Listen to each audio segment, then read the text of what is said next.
آپ سب پر سلامتی ہو۔ احمد سلمان کا لکھا ہوا ہے، گمان سے گمان تھے مجھے کسی گمان پر، سوالیہ نشان تھے سوالیہ نشان پر، اذان دفن ہو گئی تھی ہاکروں کے شور میں، سو ہم بھی صرف ہو گئے ثواب کی دکان پر۔ بتا یہ بات کس طرح وہ اپنی ماؤں سے کہیں جو مسترد کیے گئے ہوں مادری زبان پر۔ پلٹ کے آ گیا ہوں میں خفا خفا خجل خجل کہ وقفہ نماز تھا شراب کی دکان پر۔ میں یاسر رشید ہوں اور آپ میرا ولاگ دیکھ رہے ہیں۔ ناظرین، حکومت کی ترجیحات کیا ہیں؟ بہت ہی تھکے ہوئے اشارے ہیں۔ وزیر اعظم شہباز شریف نے خصوصی سرمایہ کاری سہولت کونسل یعنی سیف اسپیشل انویسٹمنٹ فیسیلیٹیشن کونسل اس کی اپیکس کمیٹی کا اجلاس ہفتہ 25 مئی کو طلب کیا ہے، لیکن اجلاس میں وزیر اعلیٰ خیبر پختونخوا الیمین گنڈاپور کو مدعو کیا گیا۔ اجلاس ہفتے کے دن 11:15 بجے وزیر اعظم ہاؤس میں ہونا ہے اور اجلاس میں پنجاب، سندھ اور بلوچستان کے وزرائے اعلیٰ ہوں گے، لیکن وزیر اعلیٰ خیبر پختونخوا نہیں ہوں گے۔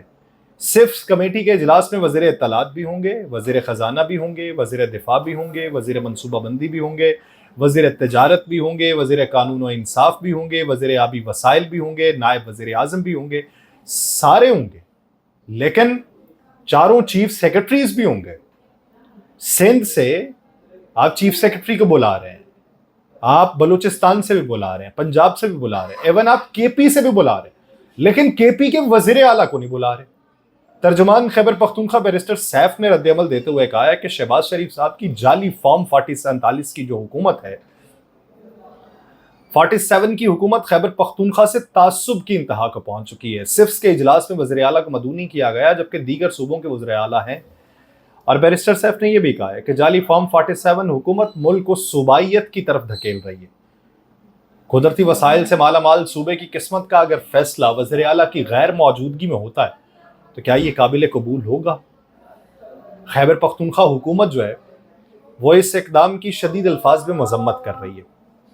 اب آپ یہ دیکھیے کہ آئی ایم ایف کے ساتھ آپ کی بات چیت ہونا ہے، آئی ایم ایف کے ساتھ مختلف چیزوں کے اوپر آپ نے ڈسکشن کرنی ہے، سیفس میں بھی اسی طریقے سے بیرونی سرمایہ کاری کو پاکستان میں لانے کی بات کرنی ہے، جس میں مجموعی طور پہ آپ کو حمایت چاہیے چاروں صوبوں سے، لیکن آپ صرف سیاسی بغض کے اندر اگر آپ دعوت نامہ نہیں بھجواتے تو پھر سوال تو اٹھیں گے۔ عین ممکن ہے کہ کل کو کوئی دعوت نامہ بھجوا دیا جائے، لیکن سوال یہ بنتا ہے کہ کیا ایسی چھاپ چھوڑنا بنتی تھی کہ جب آپ تمام لوگوں کو دعوت نامے بھجوا چکے، ان کو مدعو کر چکے ہیں، اور آپ ان کو مدعو نہیں کر رہے؟ اس کی وجہ کیا ہے؟ اس کی وجہ یہ کہ اندرونی طور پہ آپ کو غصہ چڑھ گیا کل کی پریس کانفرنس کا، جو مشترکہ طور پر مولانا فضل الرحمان صاحب اور عمر ایوب صاحب نے کی ہے۔ اصل خنس اس چیز کا ہے کہ وہ پریس کانفرنس ہو گئی جس میں آ جا کے مولانا بھی ان کے ساتھ مل گئے، تو پھر عوامی طور پہ میدان میں ایکشن تو بہت بڑا ہوگا، تو کیا کریں؟ تو اس کا یہ گرج نکالا گیا ہے کہ وزیر اعلیٰ کے پی کو اس میں مدعو نہیں کیا گیا۔ پھر آپ یہ دیکھیے کہ آپ تعزیت کے لیے جائیں ایران میں اور آپ کے وزیر اطلاعات وہاں پہ ویڈیو بناتے رہیں وزیر اعظم کی، اس کے اوپر تبصرے ہو رہے ہیں کہ کیا وزیر اطلاعات کا یہ کام ہے کہ وہ جو پروٹوکول وہاں پہ لگا ہوا ہے اس کے آگے کھڑے ہو کے ویڈیو بنا رہے ہیں وزیر اعظم کی؟ کیا اس طریقے سے آپ بول بالا کریں گے اپنی حکومت کا؟ تشخص اس طریقے سے آپ اونچا کریں گے؟ پھر وزیر اعظم شہباز شریف صاحب متحدہ عرب امارات میں جاتے ہیں تو وہ کہتے ہیں قرض نہیں، مشترکہ سرمایہ کاری ہمیں چاہیے، ہم نے کشکول توڑ دیا، اس کشکول سے ہم کہیں کے نہیں رہیں گے۔ اب دوسرے ملک میں جائیں تو آپ وہاں جا کے یہ بات کرتے ہیں کشکول ہم نے توڑ دیا، ہمیں کشکول کی ضرورت نہیں ہے۔ اپنے ملک میں آپ رہیں تو اپنے ملک والوں کو یہ بتاتے ہیں کہ ان کے بغیر ہمارا گزارا نہیں ہے۔ دوسروں کے ملک میں جائیں تو آپ انہیں کہتے ہیں سرمایہ کاری آپ کو پاکستان میں کرنی چاہیے۔ اپنے ملک میں رہتے ہوئے اپنا باہر کا سرمایہ پاکستان کے اندر نہیں لے آ رہے۔ آپ ان لوگوں کے ساتھ جا کے بات کر رہے ہیں کہ جن لوگوں کے پاس دوسرے نمبر پہ پاکستانی ہیں وہاں پہ انویسٹمنٹ کرنے کے حوالے سے، یعنی ابو دھابی کے ساتھ والی میں آپ دیکھ لیں، دبئی کے اندر، تو دنیا کے جو امیر ترین ممالک ہیں وہ ہماری صف میں نیچے ہیں۔ ہم وہاں پہ سرمایہ کاری یا وہاں پہ جو عمارتیں ہیں ان کی خرید و فروخت میں ہم دوسرے نمبر پر موجود ہیں۔ ہماری 11 سے 12 ارب ڈالر کے قریب وہاں پہ سرمایہ کاری موجود ہے۔ ادھر پاکستان میں ہوں تو آپ یہ کہتے ہیں کہ بیگر کانٹ بی چوزر، باہر بیٹھ کے آپ یہ کہتے ہیں کہ ہم برابری کی سطح پہ بات کریں گے، اور کشکول توڑنے کی بات آپ کب کر رہے ہیں؟ ایک ایسے وقت کے اندر کہ جب انٹرنیشنل مانیٹری فنڈ کا جو وفد ہے وہ پاکستان کے اندر موجود ہے، بجٹ کی تشکیل کے حوالے سے سفارشات طے پا رہی ہیں، اور آپ گیس کی قیمت ان کی ڈیمانڈ کے اوپر بڑھانا چاہتے ہیں، آپ توانائی کے بیشتر شعبوں کی قیمت ان کی ڈیمانڈ کے اوپر بڑھانا چاہتے ہیں، آپ اپنے بے شمار سیکٹرز کو جو آپ نے نجی طور پہ تقسیم کر دینا ہے یہ ان کی شرائط کے اوپر کرنا چاہتے ہیں، آپ ریفارمز جو لانا چاہتے ہیں وہ اپنی منشا نہیں بلکہ ان کی منشا کے مطابق لانا چاہتے ہیں، تو ادھر کھڑے ہو کے آپ پاکستان میں بات کوئی اور کریں اور باہر باتیں کوئی اور کریں، تو اتنا تو فرق نہیں ہونا چاہیے۔ اگر باہر والا کوئی آپ کو بات کرتے تو پھر کیا جواب دیں گے؟ دوسری طرف ڈسٹرکٹ اینڈ سیشن کورٹ اسلام آباد تھی، حکم عدالت میں نکاح کیس میں سزا کے خلاف بانی پاکستان تحریک انصاف عمران خان اور بشرا بی بی کی اپیلوں پہ فیصلہ محفوظ ہو چکا ہے، تو وہ فیصلہ بھی سنایا جانا ہے۔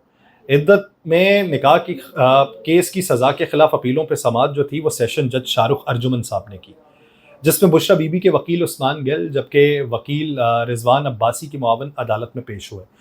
اب پیمرا کے رولز کے مطابق تو یہ چیزیں ہم نہیں بتا سکتے، بتانے سے ہمیں منع کیا گیا، لیکن وہ کیس جو ہے اس پہ بھی اب سٹے ہو چکا، تو جب تک وہ سٹے کا فیصلہ نہیں ہوتا بتا سکتے۔ معاون وکیل شکایت کنندہ نے کہا رضوان عباسی صاحب نے دلائل دیے ہیں، ریکارڈ ان کے پاس نہیں ہے۔ جج نے بشرا بی بی کے وکیل عثمان صاحب سے مکالمہ کرتے ہوئے کہا کہ آپ نے بھی تو دلائل دینے، اپنے حتمی دلائل دے دیں۔ سیشن جج شاہ رخ ارجمن نے ریمارکس دیے کہ رضوان عباسی عدالت میں ہر حال میں دلائل دیں اور رضوان عباسی ویڈیو لنک پہ دلائل دیں۔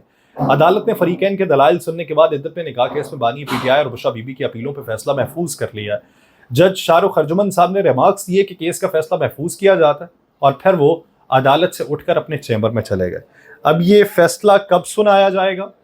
عدالتی عملے کے مطابق سیشن جج شاہ رخ ارجمن جو ہیں وہ 29 مئی کو عدت میں نکاح کیس کی اپیلوں پہ فیصلہ سنائیں گے۔ اب اس میں جو وکیل ہیں دوسری طرف سے، انہوں نے عمران خان صاحب کے بارے میں جو بات کی، ایک جملہ استعمال کیا، میں وہ کرنا نہیں چاہتا، انہوں نے ایک جملہ استعمال کیا۔ اب وہ وکیل جن کی طرف سے ہیں ان کی بیٹی جو بشرا بی بی کی بھی بیٹی ہیں، وہ ان کا بھی ایک بیان منظر عام پہ آتا ہے۔ اب باپ کی طرف سے جو وکیل ہیں وہ الزام کیا لگا رہے ہیں اور بیٹی ماں کا دفاع کس طریقے سے کر رہی ہے؟ یعنی یہ سیاست کے اندر ہمیں یہ دیکھنا پڑتا ہے کہ اپنا سب کچھ داؤ پہ لگانا پڑتا ہے، پھر ہاتھ کیا کچھ آئے گا اور کیا کچھ گوا دیں گے اس کا معلوم نہیں ہے، لیکن کب تک گواتے رہیں گے یا کب تک دوسروں کا اجاڑتے رہیں گے اس سے پہلے اپنی بہتری کا کوئی فیصلہ کر لیں۔ مجھے دیجیے اجازت، اللہ نے کے بعد۔